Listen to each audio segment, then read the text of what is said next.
بسم اللہ الرحمن الرحیم۔ السلام علیکم۔ رات کا تقریباً آخری پہر چل رہا تھا۔ ایسے میں لوگ جو نیند کے مزے لے رہے تھے، انہی سب میں ایک آدمی جس نے تاجر کا لباس پہ تن کیا ہوا تھا، وہ ناک کی سیٹ میں اکیلا چلتا جا رہا تھا۔ اسے کسی چیز سے غرض نہیں تھا، بس وہ اپنے آپ میں ہی مگن ساری جگہوں کا جائزہ لیے جا رہا تھا۔ اگر انہیں غور سے دیکھا جائے تو وہ کوئی اور نہیں بلکہ اس سلطنت کے بادشاہ سلطان تھے۔ وہ اپنی رعایا کا حال جاننے کے لیے ہمیشہ اس پہر کا ہی انتخاب کرتے تھے، کیونکہ وہ جانتے تھے اگر غلط کام ہونا ہوگا تو وہ اندھیرے میں ہی ہوگا۔ دن کے اجالے میں تو بہت سے لوگ خود کو پارسا ظاہر کرتے ہیں، لیکن ان کی اصلیت ہمیشہ رات کے اندھیرے میں ہی معلوم ہوتی ہے۔ اسی لیے وہ ہمیشہ اپنے آرام کو نظر انداز کر کے رات کو نکل جاتے تھے۔ سلطان بہت الگ قسم کے بادشاہ تھے۔ انہیں کسی چیز سے بھی لگاؤ نہیں تھا۔ پیسہ دولت ان کے پاس بے شمار تھا، لوگوں کا پیار، لوگوں کی محبت، سب کچھ تھا، لیکن اس کے باوجود بھی وہ اپنی رعایا کی قدر کرتے تھے، ان کو اہمیت دیتے تھے۔ اسی لیے لوگ ان سے بے پناہ محبت کرتے تھے۔ اللہ تعالیٰ نے انہیں بہت عزت سے نوازا تھا، کیونکہ وہ بھی سامنے والے کو عزت دینے کے قائل تھے۔ کبھی بھی عام انسان کو کم تر تصور نہیں کرتے تھے، بلکہ اس سے بالکل اسی کے انداز میں بات کرتے تھے۔ وہ سیدھا سیدھا چلتے جا رہے تھے۔ وہ اب ایک قبرستان کی طرف آ چکے تھے۔ اکثر اوقات سلطان قبرستان کے پاس نہیں جاتے تھے اور وہاں جانے سے پہلے ہی رخ موڑ کر واپس محل چلے جاتے تھے، لیکن آج ان کے دل میں اچانک سے خواہش جاگی تھی کہ وہ قبرستان کا گشت ضرور کریں، تاکہ اندر کے حالات معلوم ہو سکیں اور گورکن کا بھی پتہ چل سکے کہ وہ قبروں پر پانی وقت سے ڈال رہا ہے یا نہیں۔ سلطان کا دل تھا کہ وہ قبروں پر جا کر درود پڑھیں گے اور ان کو سلام وغیرہ کریں گے، لیکن رات کا آخری پہر چل رہا تھا۔ ایسے میں سلطان کو اکیلے جانے میں ایک پل کو گھبراہٹ سی ہوئی تھی، لیکن ساری چیزوں کو پست پشت ڈال کر اور اپنے دل کی خواہش کو مد نظر رکھتے ہوئے وہ قبرستان میں داخل ہو گئے تھے۔ داخل ہوتے ہی انہوں نے بلند آواز پہ قبروں کو سلام کیا تھا اور سیدھا سیدھا چلتے جا رہے تھے۔ یہ قبرستان کافی وسیع تھا۔ اس قبرستان میں بہت پرانی قبریں بھی موجود تھیں، جو اس بات کی نشانی تھی کہ سلطان کی زندگی میں آنے سے پہلے ہی یہاں پر بہت سی قبریں بنائی گئی تھی۔ سلطان ابھی تھوڑا مزید آگے جاتے کہ انہیں ایک آدمی قبر کے پاس بیٹھا ہوا نظر آیا۔ اس کی پشت سلطان کی طرف تھی، جبکہ رخ اس قبر کی طرف۔ سلطان اس آدمی کو غور سے دیکھنے لگے۔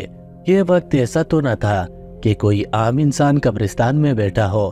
ایک پل کو سلطان کے دل میں ڈر جاگا کہ کہیں یہ کچھ اور معاملات تو نہیں، لیکن وہ خاموشی سے اپنی جگہ پر ہی کھڑے رہے۔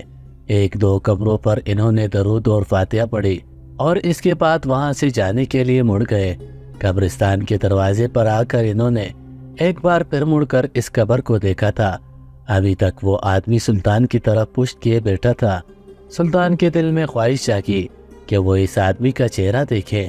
آخر وہ کون تھا جو اس وقت قبرستان میں بیٹھا ہوا تھا؟ یکدم ہی سلطان کے دماغ میں ایک بات آئی، یقیناً اس آدمی کا کوئی عزیز ہے جو اس کو دنیا میں تنہا چھوڑ کر چلا گیا ہے اور وہ اسی کے دکھ میں یہاں پر بیٹھا رو رہا ہے۔ انہوں نے بے ساختہ اپنا سر آسمان کی طرف کیا اور اللہ تعالیٰ سے دعا کی کہ جو بھی شخص اس قبر میں موجود ہے، اس کی مغفرت فرما اور اسے جنت الفردوس میں اعلیٰ مقام عطا فرما اور اس کو قبر کے عذاب سے نجات دے۔ اس کی قبر میں جنت کی کھڑکی کھول کر جنت کا بچھونا بچھو دے۔ سلطان کافی دیر تک اس آدمی کے حق میں دعا کرتے رہے اور اس کے بعد ایک نظر اس آدمی کو دیکھ کر وہاں سے پلٹ گئی۔ تھوڑی دیر گلیوں کا گشت کیا اور اس کے بعد اپنے محل میں آ کر سیدھا اپنے حجرے میں چلے گئے، کیونکہ وہ جانتے تھے تھوڑی دیر بعد ہی اذان فجر ہو جائے گی اور وہ فجر کی نماز کے بعد ہی سویا کرتے تھے۔ ان کے سوچنے کی ٹھیک مطابق تھوڑی دیر بعد ہی اذان فجر ہو چکی تھی۔ انہوں نے حجرے میں ہی مصلی بچھایا اور وہاں پر نماز فجر ادا کی اور اس کے بعد سیدھا اپنی خوابگاہ میں چلے گئے، جہاں پر انہیں تھوڑی دیر آرام کرنا تھا۔ وہ جیسے ہی بستر پر نیم دراز ہوئے، ان کی آنکھوں کے سامنے وہ بندہ آنے لگا۔ انہوں نے ایک دو بار اس کا خیال بھی جھٹکا لیکن وہ مسلسل اس آدمی کی پشت کو ہی یاد کیے جا رہا تھا۔ آخر وہ کون تھا جو اس وقت قبرستان میں بیٹھا ہوا تھا؟ ان کو یہ بات بالکل بھی سمجھ نہیں آ رہی تھی۔ وہ یہی سوچتے سوچتے کب نیند کی باتیوں میں گم ہوئے۔ انہیں اس بات کا علم ہی نہ ہوا۔ صبح سورج طلوع آفتاب ہوتے ہی سلطان سیدھا غسل خانے میں گئے تھے۔ وہاں انہوں نے غسل کیا اور اس کے بعد اپنی پوشاک زیب تن کر کے ناشتہ تنول کیا اور سیدھا دربار چلے گئے۔ سلطان کو آتا دیکھا تمام درباری ان کے ادب میں کھڑے ہو چکے تھے، جبکہ سلطان ایک شان سے چلتے ہوئے اپنی نشست کے پاس آ کر تمام لوگوں پر ایک طاہرانہ نگاہ ڈال کر سلام کر چکے تھے۔ ان کے سلام کا جواب کافی پرجوش طریقے سے دیا گیا تھا۔ سلطان کے چہرے پر ایک دھیمی مسکراہٹ آ گئی تھی۔ وہ اپنی نشست پر براجمان ہو گئے تھے۔ تھوڑی دیر درباریوں کے ساتھ بات چیت کی اور اس کے بعد دربار کا آغاز کر دیا گیا تھا۔ سلطان کے دماغ پر وہ آدمی ابھی تک چھایا ہوا تھا۔ وہ چاہ کر بھی اس آدمی کو بلا نہیں پا رہے تھے۔ وہ خود حیران تھے کہ وہ اتنا اس آدمی کے بارے میں کیوں سوچ رہے ہیں۔ ایک پل کو ان کے دل میں یہ خیال بھی آیا، اور یقیناً کوئی تو بات ہے، جبھی وہ آدمی ان کو مسلسل یاد آ رہا تھا۔ انہوں نے سوچ لیا تھا کہ وہ آج رات بھی گشت پر جائیں گے اور قبرستان کا چکر لگائیں گے۔ اگر وہ آدمی قبر کے پاس آج بھی انہیں بیٹھا ہوا محسوس ہوا تو وہ ضرور اس کے پاس جا کر اس کی پریشانی اس سے طلب کریں گے اور معلوم کریں گے کہ اس قبر میں اس کا کون دفن ہے۔ یہ بات سوچ کر انہیں تھوڑی راحت ہوئی تھی۔ دربار کا آغاز ہوتے ہی رعایا محل میں داخل ہونا شروع ہو گئی تھی۔ ایک ایک آدمی سلطان کی نشست کے سامنے کھڑا ہو کر اپنا مسئلہ سلطان کے کوشہ گزار رہا تھا، جس کا حل سلطان مسکرا کر رہے تھے۔ وہ کبھی بھی اپنی رعایا کے مسئلے سے اکتاتے نہیں تھے۔ بہت سے مسئلے ان کی سمجھ سے باہر ہوتے تھے کہ ایسے چھوٹے چھوٹے مسئلے لے کر لوگ سلطان کے پاس کیوں آ رہے تھے۔ وہ اپنا مسئلہ خود کیوں نہیں سلجھاتے، لیکن سلطان کبھی بھی اپنے ماتھے پر بل نہیں ڈالتے تھے۔ وہ بادشاہ تھے، لیکن اس کے باوجود بھی وہ اپنی رعایا کا خیال اپنی اولاد اور بہن بھائیوں کی طرح کرتے تھے۔ ابھی انہوں نے ایک بوڑھی خاتون کا مسئلہ حل ہی کیا تھا کہ ایک آدمی روتے بلکتے ہوئے دربار میں داخل ہوا۔ اس کی چیخیں بہت بلند تھی۔ وہ ایک ہی بات کی گردان کر رہا تھا، سلطان معظم، مجھ پر قیامت ٹوٹ پڑی، میرے مسئلہ پہلے سن لے، میں مر جاؤں گا، مجھے کچھ ہو جائے گا، مجھے میری بیٹی لا دے، میں نہیں معاف کر سکتا کسی کو بھی۔ سلطان معظم، اس آدمی کی آواز میں جو درد تھا وہاں موجود تمام درباریوں کو ہی الا چکا تھا۔ تمام درباری اپنی جگہوں سے کھڑے ہو چکے تھے، جبکہ وہ آدمی بے ساختہ سلطان کے قدموں میں گر کر بلند آواز میں رو رہا تھا۔ اس کی ہچکیاں بن گئی تھی۔ سلطان پریشان ہو چکے تھے کہ اس آدمی کے ساتھ ایسا کیا مسئلہ پیش آ گیا جو وہ اس طریقے سے برتاؤ کر رہا ہے۔ وہ اپنی نشست پہ کھڑے ہوئے اور اس آدمی کے بالکل پاس جا کر زمین پر بیٹھ گئے اور اس آدمی کے سر پر دھیرے دھیرے ہاتھ پھیر کر اس کو سنبھالنے کی کوشش کرنے لگے۔ اے بوڑھے شخص، بس کر تو، اتنا مت رو، اللہ کو رونے والے لوگ پسند نہیں ہیں۔ اگر تمہیں رونا ہے تو اپنے پاک پروردگار کے آگے رو، کسی بھی انسان کے آگے تمہیں رونے کی ضرورت نہیں ہے۔ ہم وعدہ کرتے ہیں کہ ہم تمہارا مسئلہ حل کریں گے، لیکن اگر تم اس طریقے سے رو گے تو ہمیں بھی تکلیف ہوگی اور تم بھی بیمار ہو جاؤ گے۔ وقت ضائع کرنے سے بہتر ہے کہ تم مجھے اپنے مسئلہ بتاؤ تاکہ ہم فوراً ہی تمہارے مجرم کو پکڑ کر سلاخوں کے پیچھے ڈال دیں، یا پھر اگر اس کا گناہ بڑا ہوا تو ہم اسے پھانسی کے پندے پر چڑھا دیں۔ ہمیں بہت تکلیف ہو رہی ہے تمہارے رونے سے۔ دیکھو، ہمارے تمام درباری اپنی جگہوں سے کھڑے ہو چکے ہیں، سب پریشان ہو رہے ہیں۔ اے بوڑھے شخص، اٹھ جاؤ۔ سلطان کے اتنے نرم رویے اور ان کے لہجے سے وہ آدمی بے ساختہ سجدے سے اٹھا تھا۔ اس کی رنگت لال سرخ ہو رہی تھی، جبکہ آنکھیں بھی لال انگارہ تھی۔ آنسو سے پورا چہرہ بھیگا ہوا تھا۔ وہ قابل رحم حالت میں تھے۔ سلطان نے اس آدمی کے چہرے کے آنسو کو اپنی ہتھیلی سے صاف کیا اور اس کے کندھے پر ہاتھ رکھ کر اسے دلاسا دیتے ہوئے کہنے لگے، تمہیں پریشان ہونے کی ضرورت نہیں ہے، ہم ہر ممکن کوشش کریں گے تمہاری بیٹی کو لانے کی۔ اسی لیے تم ہمیں اپنا مسئلہ بتاؤ، آخر تمہارے ساتھ ایسا کیا ہوا ہے جو تم اتنی اذیت سے دوچار ہو رہے ہو؟ وہ آدمی بے ساختہ سلطان کے سینے سے لگ گیا تھا۔ یہ عمل سلطان کے ساتھ ساتھ تمام درباریوں کو بھی حیران کر گیا تھا۔ لوگ سلطان سے بہت ادب سے پیش آتے تھے، بھلے ان کے سامنے اپنا کیسا بھی مسئلہ بول لیتے تھے، ان سے بات کرتے ہوئے گھبراتے نہیں تھے، لیکن کبھی بھی کسی نے سلطان کے سینے سے لگنے کی جرت نہیں کی تھی۔ زیادہ سے زیادہ لوگ ان کا ہاتھ حقیقت سے چوم لیتے تھے، لیکن کوئی بھی ان کی اجازت کے بغیر ان کے سینے سے نہیں لگتا تھا۔ سلطان کو یہ برا نہیں لگا تھا، لیکن وہ حیران ضرور ہوئے تھے۔ یقیناً اس آدمی کے ساتھ بہت ہی بڑا مسئلہ پیش آ گیا تھا۔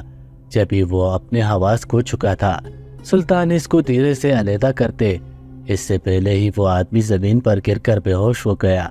سلطان سمیت تمام درباری پریشان ہو گئے تھے، جبکہ سلطان نے فوراً ہی اپنے سپاہیوں کی مدد سے اس آدمی کو طبیب خانے بھیجا تھا تاکہ اس کا علاج ہو سکے اور یہ واپس سے صحتیاب ہو جائے۔ سلطان کا حکم فوراً ہی بجا لایا گیا تھا اور 2 سپاہی اس آدمی کو طبیب خانے لے گئے تھے، جبکہ سلطان پریشانی سے اپنی نشست پر براجمان ہو گئے تھے۔ ان کے ماتھے پر ننھے ننھے پسینے چمک رہے تھے۔ ان کی خود کی حالت بھی اس آدمی کو دیکھ کر کافی غیر ہو گئی تھی۔ انہوں نے ایسے حالات پر کبھی بھی سامنا نہیں کیا تھا۔ بہت سی رعایا ان کی دربار میں آ کر ان کے سامنے بہت روتی تھی، سلطان کے قدموں میں گر جاتی تھی، لیکن کبھی بھی کسی بھی شخص کے حالات اتنے زیادہ خراب نہیں ہوئے تھے۔ سلطان کافی بے چین نظر آ رہے تھے۔ وہ کسی بھی طرح سے فوراً ہی اس مسئلے کو حل کرنا چاہتے تھے، کیونکہ انہیں بہت تکلیف ہو رہی تھی۔ وہ بہت ہی دریا دل انسان تھے، کبھی بھی سامنے والے کو تکلیف میں دیکھ کر اس پر باتیں نہیں بناتے تھے، بلکہ اس کی تکلیف کو خود پر محسوس کرتے تھے۔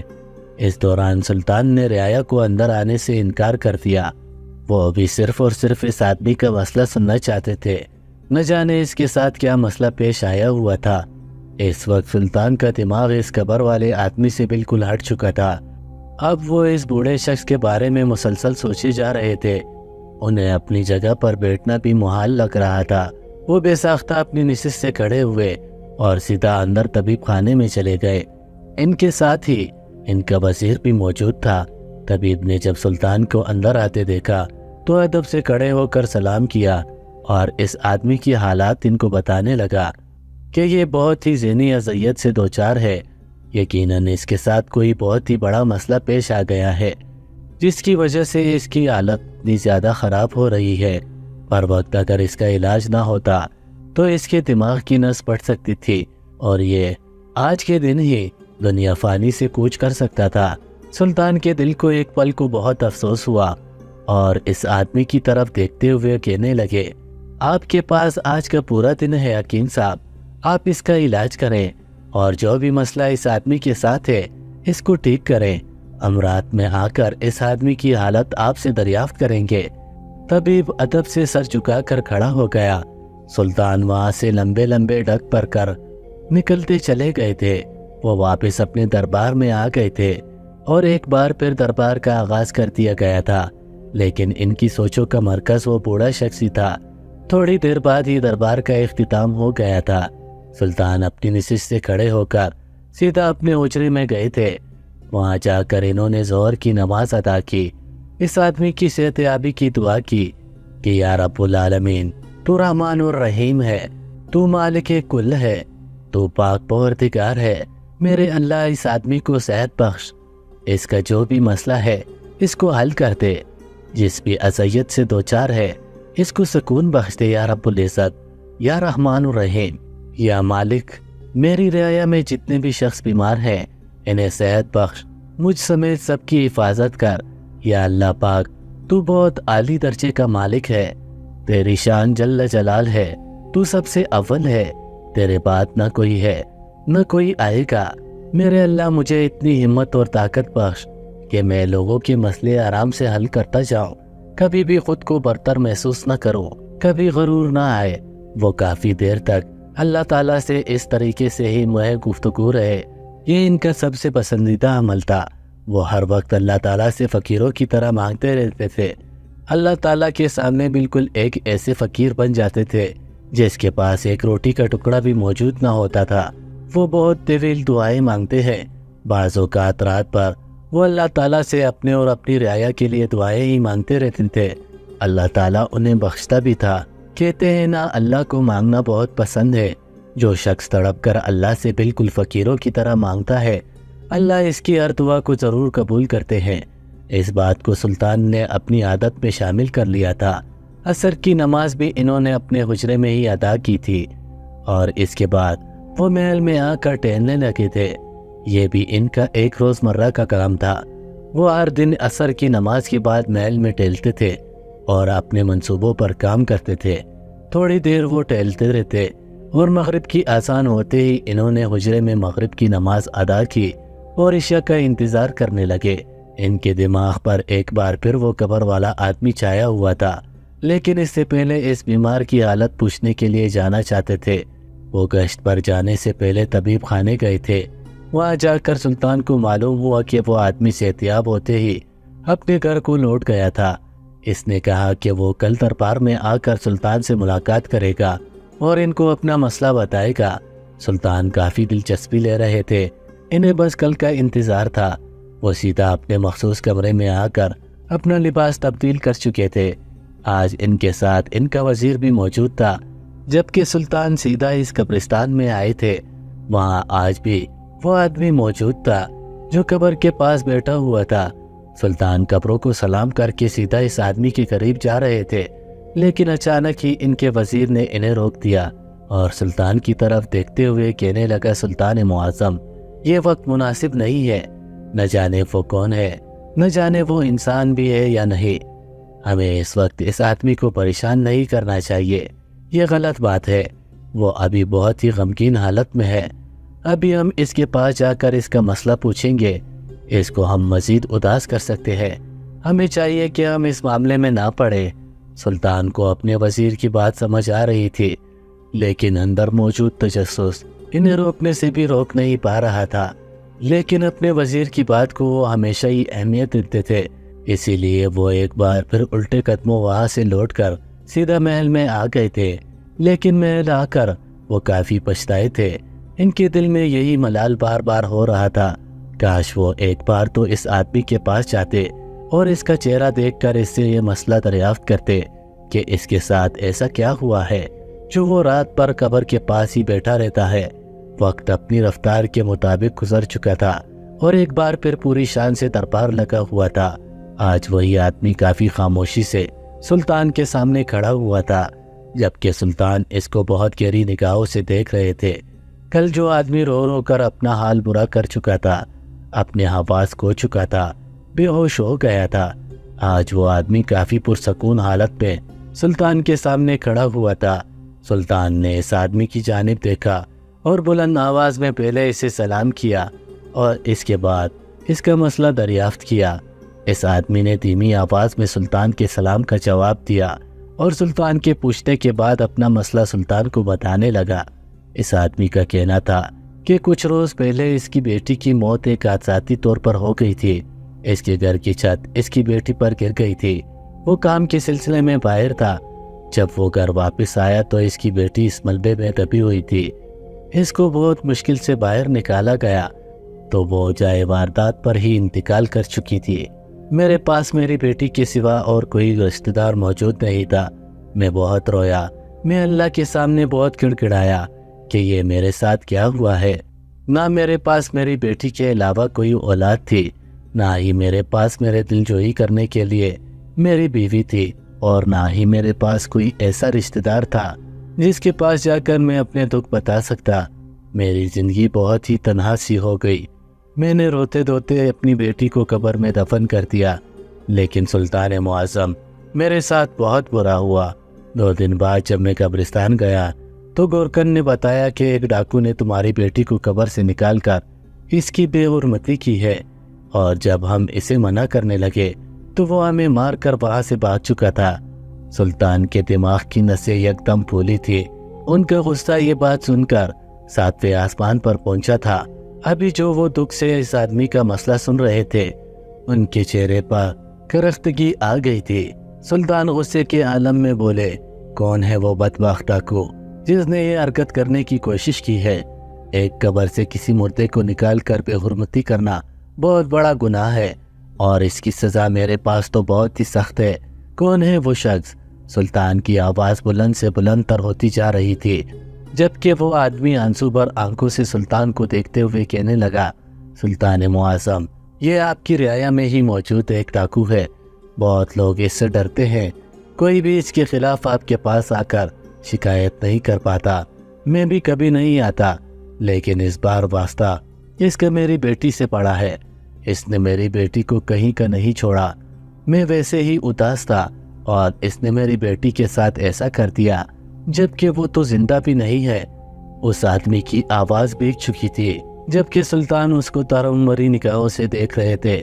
سلطان نے اس آدمی کو دلاسا دیا کہ تم بے فکر رہو، ہم ڈاکو کی اچھی سے خبر لیں گے اور اس سے یہ پوچھیں گے کہ اس نے یہ کام کیوں کیا۔ اس کی اتنی ہمت اور اتنی جرت کہ وہ ایک مردے کے ساتھ بے حرمتی کرے۔ سلطان نے فوراً ہی اپنے جاسوسوں کو خبر کی تھی کہ انہیں فوراً ہی اس ڈاکو کا پتہ معلوم کر کے دیا جائے تاکہ وہ اس ڈاکو کو گرفتار کر لے۔ ان کے جاسوسوں نے فوراً ہی کام کرنا شروع کر دیا تھا اور 2 گھنٹے بعد ہی سلطان کو اس ڈاکو کا پتہ معلوم ہو چکا تھا، جبکہ سلطان نے فوراً ہی سپاہیوں کو بھیج کر اس آدمی کو گرفتار کروا لیا تھا۔ وہ بہت جھٹپٹایا، آنے سے لاکھ انکار کیا، لیکن سلطان کے سپاہی جب سلطان کا حکم مل جاتا تھا تو پھر وہ لوگ گنگے بہرے بن جاتے تھے۔ وہ لوگ گھسیٹتے ہوئے اس ڈاکو کو دربار میں لا کر سلطان کے قدموں میں ڈھیر کر چکے تھے، جبکہ سلطان اس ڈاکو کو اپنی آنکھوں کے سامنے دیکھتے ہی چنگاڑتے ہوئے کہنے لگے، اے بدبخت انسان، تم یہ بات کیوں بھول گئے کہ تم ایک اشرف المخلوقات ہو، تم ایک مسلمان ہو؟ کیا تم پر یہ سب زیب دیتا ہے کہ تم ایک قبر سے مردے کو نکال کر اس کے ساتھ بے حرمتی کرو؟ تم ہوتے کون ہو یہ سب کرنے والے؟ ان کی آواز بلند سے بلند تر ہوتی جا رہی تھی۔ وہ ایک دم اس ڈاکو کو دیکھ کر آپے سے باہر ہو گئے تھے۔ ان کا بس نہیں چل رہا تھا، وہ اسی پیر اس آدمی کا سر قلم کرتے۔ سلطان ان باتوں میں بہت زیادہ جذباتی ہو جاتے تھے۔ اگر ان کا وزیر اس پیر وہاں موجود نہیں ہوتا تو سلطان اس ڈاکو کے ساتھ کچھ کر گزرتے۔ سلطان کے وزیر نے فوراً ہی انہیں قابو کیا اور ان کے کان میں سرگوشی زدہ آواز میں کہنے لگے، سلطان معظم، اپنے غصے کو قابو کریں، آپ کو فیصلہ کرنا ہے۔ ہمیں نہیں معلوم کہ اس آدمی نے یہ کام کیا بھی ہے یا نہیں۔ ہم ایسے کیسے اس آدمی کی بات پر یقین کر کے اس دوسرے ڈاکو کو سزا دے سکتے ہیں؟ پہلے آپ معاملے کی تحقیقات تو کر لیں۔ وزیر کی بات سن کر سلطان ایک پل کو تھم سے گئے تھے۔ انہوں نے ایک نظر اپنے وزیر کو دیکھا اور سر کے ہلکی جنبش دیکھ کر وہ واپس اپنی نشست پر خاموشی سے بیٹھ گئے، لیکن وہ گورنا نہیں بھولے تھے، جبکہ وہ آدمی فوراً ہی سنبھل کر کھڑا ہوا تھا اور سلطان کو دیکھتے ہوئے کہنے لگا تھا، سلطان معظم، ہم آپ کی باتوں کو سمجھ نہیں پا رہے۔ آپ نے ہمیں کیوں گرفتار کیا ہے؟ ہم نے تو بہت پہلے ہی چوری کرنا بھی چھوڑ دی، اس کے باوجود آپ نے مجھے گرفتار کر لیا۔ سب خیریت ہے؟ اور آپ کس مردے کی بات کر رہے ہیں؟ ہم بالکل بھی آپ کی بات کا مطلب سمجھ نہیں پا رہے۔ جبکہ سلطان نے سارا مسئلہ غصے کے عالم میں ہی اس ڈاکو کو گوشہ گزار دیا تھا، جبکہ وہ ڈاکو سلطان کو حیرانی بھری نگاہوں سے دیکھتے ہوئے کہنے لگا، تو آپ نور جہاں کی بات کر رہے ہیں؟ آپ کا کہنا ہے کہ ہم نے اس کے مرنے کے بعد اس کو قبر سے نکال کر اس کی بے حرمتی کی ہے؟ اس ڈاکو کی آواز میں حیرانگی تھی، جبکہ وہاں موجود اس کا باپ یکدم ہی داڑا تھا۔ تم نے ہی میری بیٹی کے ساتھ غلط کاری کی ہے، وہ بھی اس کے مرنے کے بعد۔ جبکہ سلطان نے اس لڑکی کے باپ کو خاموش لینے کا اشارہ کیا تھا۔ وہ اب معاملے کو سمجھنے کی کوشش کر رہے تھے۔ اس ڈاکو کا حیرانی بھرا لہجہ اس بات کی گواہی تھا کہ وہ بے قصور ہے۔ وہ ایک دم سے حیرانی ظاہر کر رہا تھا اور سلطان پہلی نظر میں ہی معاملے بام چکے تھے کہ یقیناً بات کچھ اور ہے۔ وہ ڈاکو سلطان کی طرف دیکھتے ہوئے کہنے لگا، سلطان معظم، میں نور جہاں کے ساتھ ایسا کچھ بھی نہیں کر سکتا، نہ میں نے کبھی اس کی زندگی میں ایسا کام اس کے ساتھ کیا تھا، نہ ہی میں مرنے کے بعد اس کے ساتھ یہ کام کر سکتا ہوں۔ سلطان نے اچنبے سے اس ڈاکو کی طرف دیکھا اور سوالیہ انداز میں بولے، تو کیا تم نور جہاں جب زندہ تھی اس کو جانتے تھے؟ اس ڈاکو نے سر اس بات میں ہلایا اور کہنے لگا، جی سلطان معظم، نور جہاں کو بہت اچھے سے جانتا تھا، کیونکہ وہ لڑکی میرے دل کی ملکہ تھی۔ اس کی وجہ سے میں نے چوری ڈکیتی چھوڑ دی تھی، لیکن میرا نام خراب ہونے کی وجہ سے لوگوں میں آج بھی میرے نام کی دہشت بیٹھی ہوئی ہے۔ اس کے باپ سے میں نے اس کا رشتہ بھی مانگا تھا، لیکن میرے ڈاکو ہونے کی وجہ سے اس کے باپ نے انکار کر دیا تھا۔ میں پھر بھی نور جہاں کو بھول نہیں پایا تھا۔ میں نے نور جہاں سے بات کی کہ ہم دونوں چھپ کر نکاح کر لیتے ہیں، میں تمہارے بغیر نہیں رہ سکتا، لیکن اس نے انکار کر دیا کہ میں اپنے باپ کی رضامندی کے بغیر کوئی شادی نہیں کروں گی۔ میرے لیے میرے باپ سب سے اول ہے۔ میں اپنی محبت کے آگے مجبور تھا، اسی لیے خاموش ہو گیا۔ اگر میں چاہتا تو میں اسی پل نور جہاں کے ساتھ زبردستی کر کے اس کے ساتھ نکاح کر لیتا، لیکن میں نے اپنی محبت کو حلال رکھنا تھا، حرام نہیں۔ اسی لیے میں نے اس کام کو بالکل بھی ترجیح نہیں دی۔ وقت کا کام تھا، گزر جانا، اور وہ گزرتا جا رہا تھا، اور کچھ روز بعد مجھے اطلاع ملی کہ نور جہاں کا انتقال ہو چکا ہے۔ چھت گرنے کی وجہ سے اس کی موت ہو گئی ہے۔ میں بہت رویا، بہت تڑپا۔ میں آج بھی راتوں کو اس کی قبر کے سامنے بیٹھا روتا رہتا ہوں۔ میری راتیں قبرستان میں ہی گزرتی ہیں۔ سلطان کی آنکھوں کے سامنے چھم سے اس آدمی کی پشت آئی تھی۔ وہ فوراً ہی سامنے کھڑے اس ڈاکو کو پہچان چکے تھے۔ وہ سچ کہہ رہا تھا کہ وہ رات بھر قبرستان میں ہی ہوتا ہے۔ اس کی جسامت اس بات کی گواہی تھی کہ یہ وہی آدمی ہے۔ سلطان نے اس لڑکی کے باپ کی طرف دیکھا اور یقین بھرے لہجے میں کہنے لگے کہ یہ ڈاکو سچ کہہ رہا ہے، اس کی بات میں سچائی ہے۔ تم مجھے اتنا بتاؤ کہ تمہیں جس گورکن نے یہ بات بتائی تھی کہ اس ڈاکو نے تمہاری بیٹی کے ساتھ غلط کاری کی ہے، تمہاری بیٹی کو قبر سے نکال کر اس کے ساتھ بے حرمتی کی ہے، وہ کیا ابھی تک اس قبرستان میں کام کر رہا ہے یا نہیں؟ سلطان کی بات سن کر اس آدمی نے سر اس بات میں ہلایا اور یقین بھرے لہجے میں کہنے لگا، جی سلطان معظم، وہ گورکن ابھی بھی قبرستان میں موجود تھے۔ سلطان نے فوراً ہی اپنے سپاہیوں کو حکم دیا تھا کہ اس گورکن کو دربار میں حاضر کیا جائے۔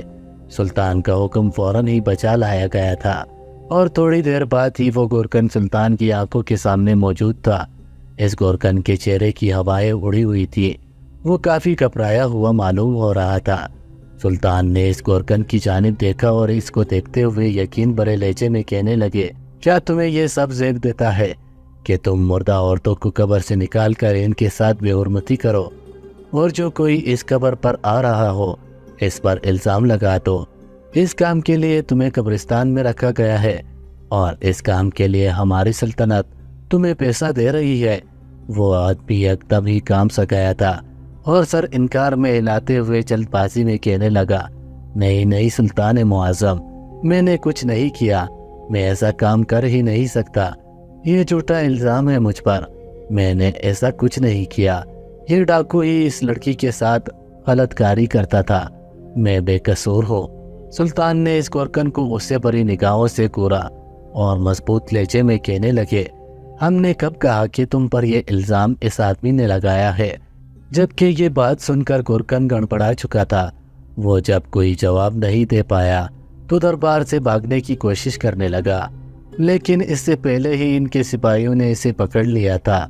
وہ آدمی گڑگڑاتے ہوئے سلطان سے معافی مانگنے لگا کہ وہ یہ کام نہیں کرتا تھا، لیکن جب اس آدمی نے اپنی بیٹی کو دفنایا تھا تب اس کا چہرہ دیکھ کر میں خود کو روک نہیں پایا تھا، اور اس آدمی کے چاہتے ہی میں اس کے ساتھ بے حرمتی کرنے لگا تھا۔ میں جیسے ہی اس کو قبر میں واپس ڈالتا، اس لڑکی کا باپ وہاں پر آ گیا تھا، اسی لیے میں نے تھوڑی دیر پہلے قبر کے پاس اس ڈاکو کو دیکھا تھا، اسی لیے میں نے اس پر یہ الزام لگا دیا تھا۔ سلطان نے اسی وقت اس گورکن کو پھانسی کے پھندے پر چڑھا دیا تھا، جبکہ دربار میں ہی اس لڑکی کے باپ نے اس ڈاکو سے معافی مانگی تھی، جبکہ سلطان نے اس ڈاکو کو بہت سمجھایا تھا کہ رات بھر اس طریقے سے قبرستان میں بیٹھنا ٹھیک نہیں ہے۔ اب تم اس بات کا احتیاط کرنا، دن میں جاؤ، رات میں پرہیز کیا کرو۔ جبکہ اس ڈاکو نے سلطان کی بات سن کر سر جھکا دیا تھا، یعنی یہ چیز اس کے بس میں نہیں تھی۔ اس واقعے سے یہ بات ثابت ہوتی ہے، اندھادھند کسی کی بات کو سن کر اس پر یقین کر لینا سب سے بڑی بیوقوفی ہے۔ جو شخص ایسا کرتا ہے اور دوسروں کی باتوں کو سن کر یقین کر لیتا ہے، وہ شخص ہمیشہ ہی غلطی پر ہوتا ہے۔ مزید ایسی سبق آموز واقعات اور کہانیوں کے لیے ہمارے چینل کو ضرور سبسکرائب کریں۔ اللہ حافظ.